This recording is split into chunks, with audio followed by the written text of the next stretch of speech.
This is probably the the most difficult video that I ever recorded. I've closed that door and started to cry because 10 days ago I lost my cat, and I don't know what happened, but we found him on the street 2 blocks away. It was Sunday morning. It was raining, and he was already cold. He never get out of our house, so it's something that so unimaginable that I can explain. And now everything that I do here in my house reminds me of him, because every time I try to record something, I used to close the door and he was meow behind the door, waiting for me. If I wanted to walk on the street, he gone to our walls and started meow meow for me. And he used to spend all the day sitting in my legs. Every night I still feel him with me because he used to sleep with me every single night. And he was a and he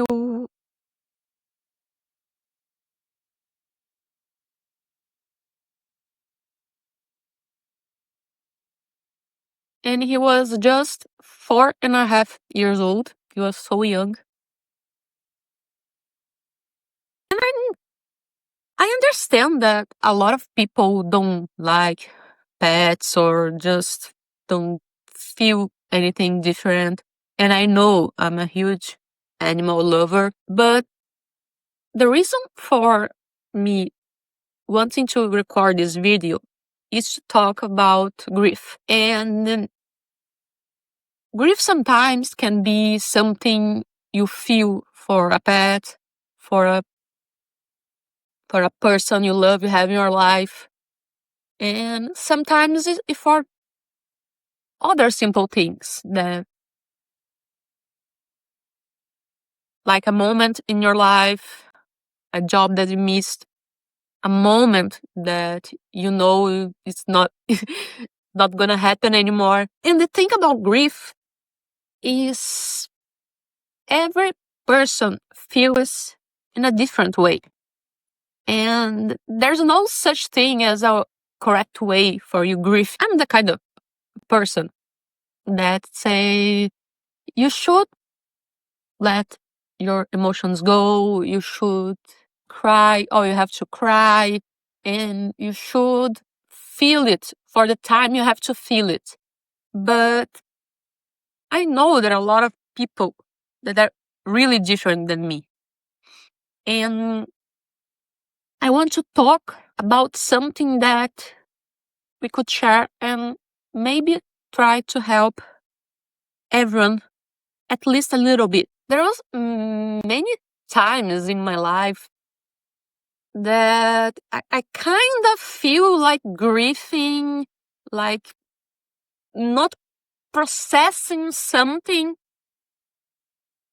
And I was just took that for myself just because people used to say to you like, be strong, you have to move on. Why are you still thinking about that? And keeping that for myself was the worst thing that I could have done, because we need to talks heal.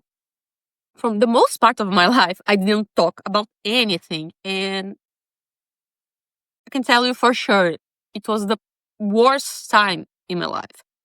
And trying to find someone that you can talk, someone that honestly is trying to understand you.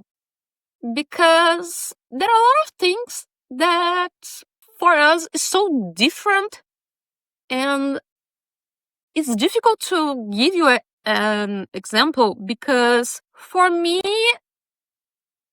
I was so practical and direct with a lot of things in my life, especially with work. But there are a lot of other small things that for me was so hard to explain, to put in words. Now I'm much better, but to try to talk about emotions and open up myself, it was so much difficult, and I dealt with those things in a terrible way.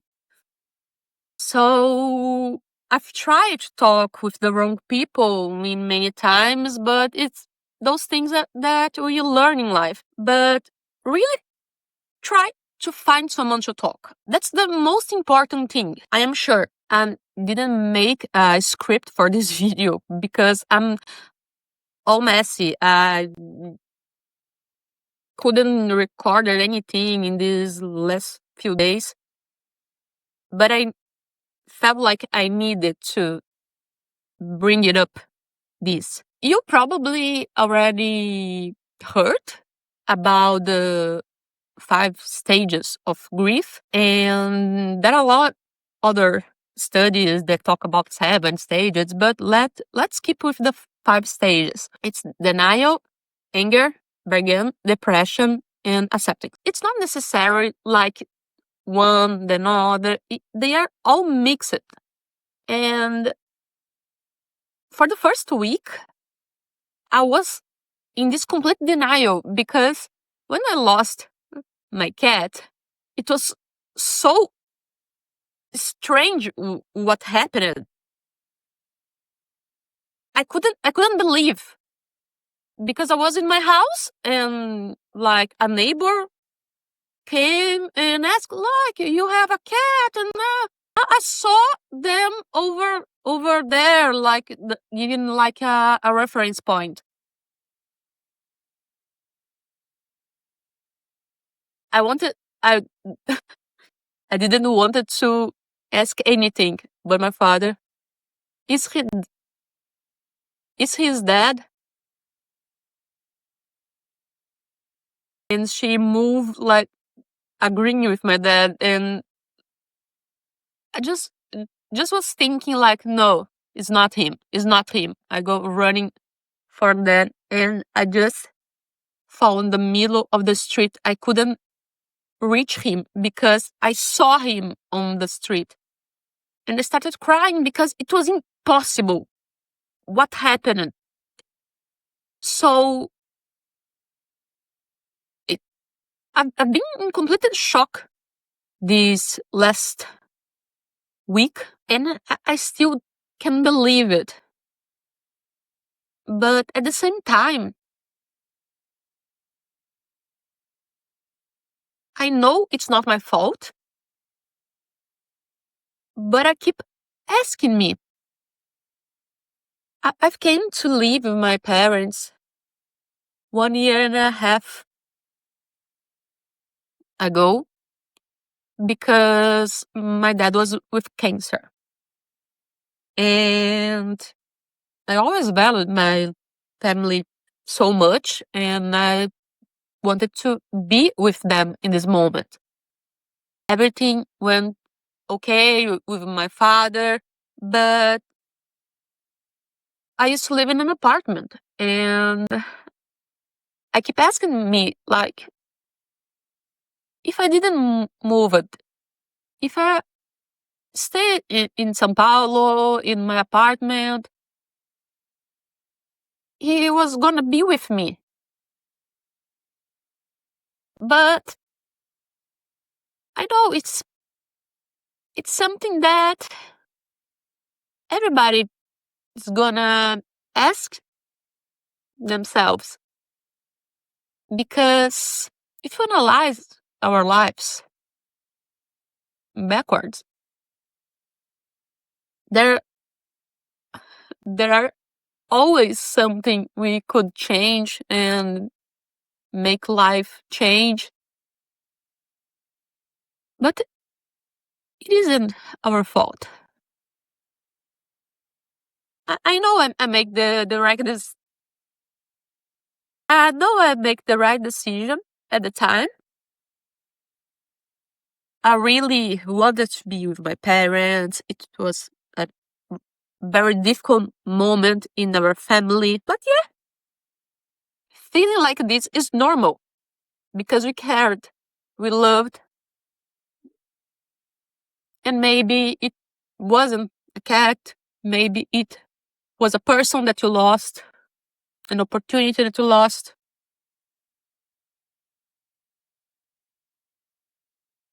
It is life. Life is like this, and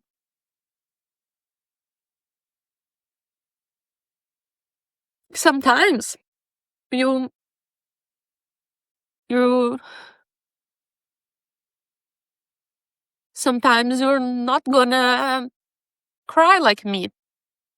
Sometimes you're gonna laugh with some friends, but gonna feel guilty.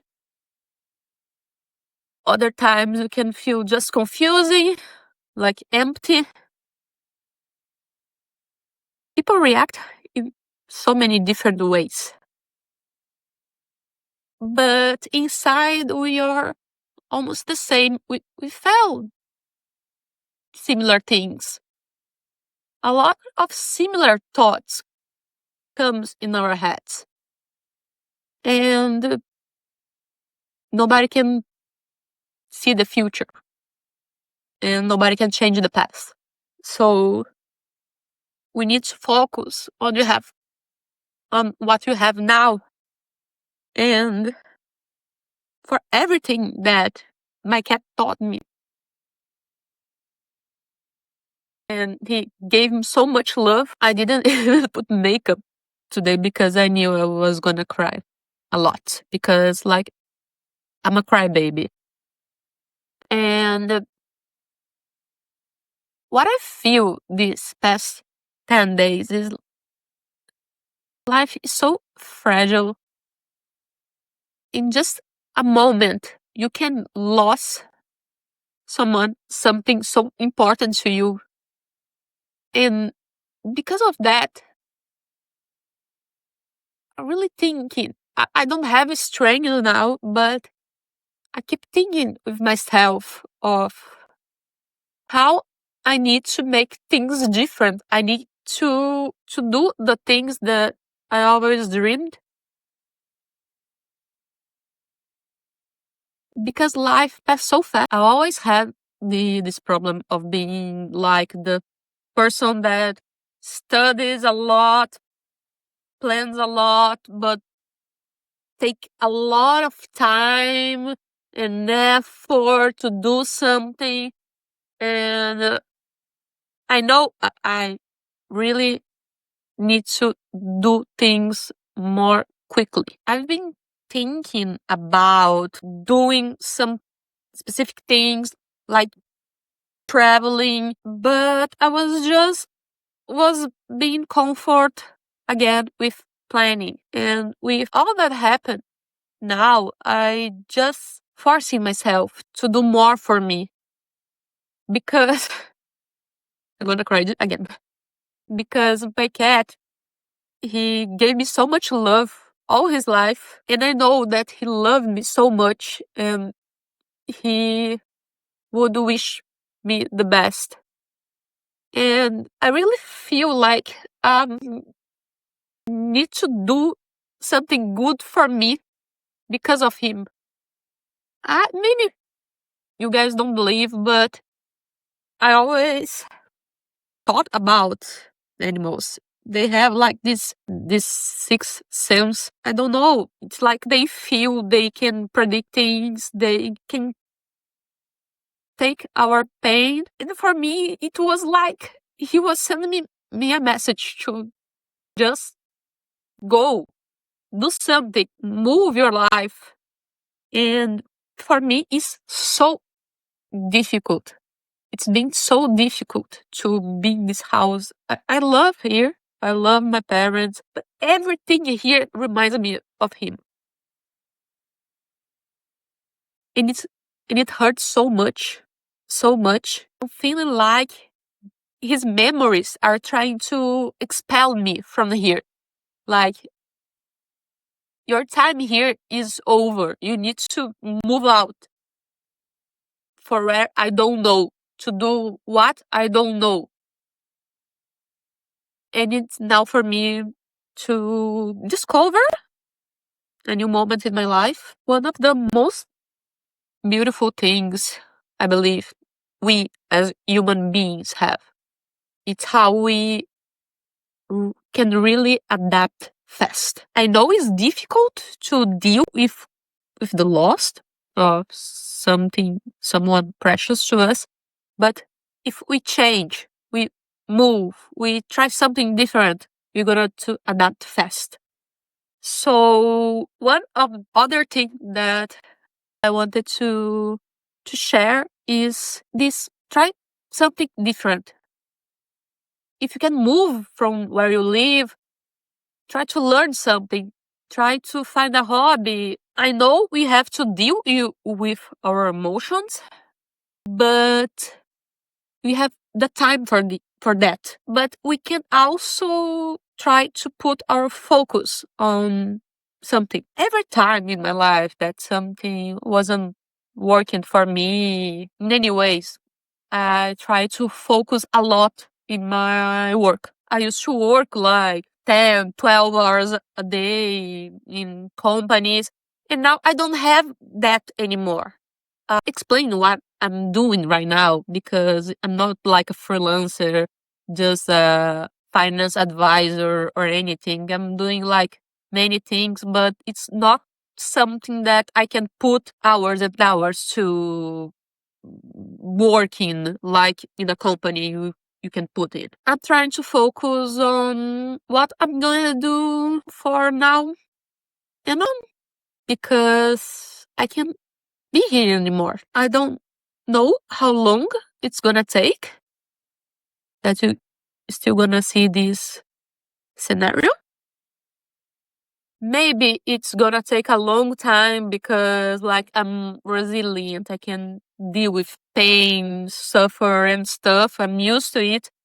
But I really want to make this change.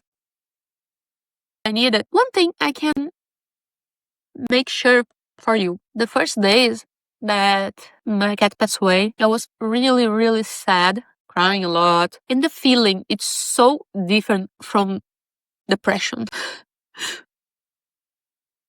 I'm trying to say this because a lot of people just talk, depression, you're sad. No, completely different. Depression, it's the feeling by itself, it's so much worse.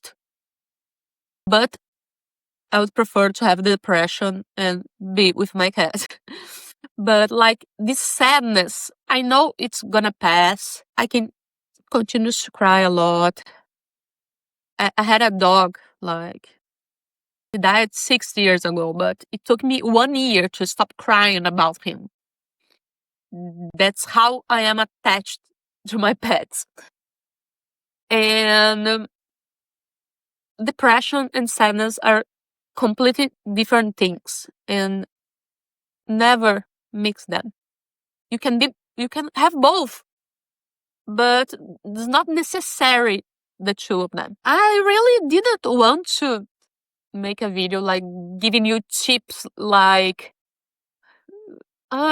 move yourself, let yourself cry, talk to people, but these things you can find on Google. I really wanted to give you like an advice from the bottom of my heart, because I'm like a person that really likes to exercise, but I just can't in this moment. And I'm not gonna tell you to try to exercise yourself in this moment. You have to feel what you have to feel. So when you feel better, you do what you feels like doing. I know it's hard. My little Latte gave me so much love in moments so difficult for me, days that I didn't want it to get out of my bed, but that remind me that I have him. I was living alone with him. I had to give him food and do stuff.